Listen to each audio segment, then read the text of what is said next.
All right, thank you for stopping in, Nine Chronicles, and today I want to talk to you about this publication up here, All-Negro Comics, which was a groundbreaking comic book publication that has a special place in history as the first comic book created entirely by African-American writers, artists, and publishers. It was published way back in June of 1947 by Philadelphia journalist and publisher Orrin C. Evans. Just a groundbreaking book when there was nothing going on in terms of comic books for African Americans. This gentleman, Mr. Evans, was a pioneering journalist who worked as a reporter for the Philadelphia Record and became the first black writer to cover general news at a mainstream newspaper.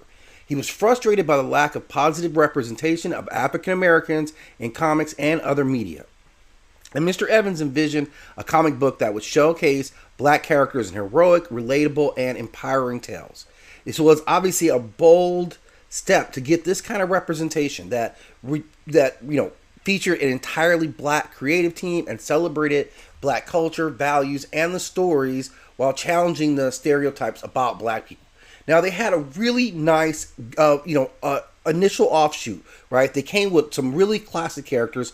Lion Man, who I'm going to talk about later in a separate piece, who was a heroic African warrior tasked with protecting Africa's untapped resources. It was written by Mr. Evans himself, and a lot of people think this was the precursor for, the Black Panther to come along later. There was also Ace Harlem, a detective story following a sharp-witted African-American sleuth solving crimes in the community. Also, Sugarfoot and Snake Oil, which was a humorous strip featuring lighthearted adventures. Sally Sleuth, a female protagonist in a mystery detective story. And Little Dip, a comic strip about a mischievous and adventurous boy. Now, all these stories in general were, designed to entertain and just show some diverse representations of African Americans. But obviously, the challenge that he faced at that time was, insurmountable, right? The comic book industry, or big comic as they call it, was dominated by white publishers, distributors, and suppliers who refused to work with Evans, and subsequently he only produced one run of the book, and it happened to be an anthology with all the comic books in one.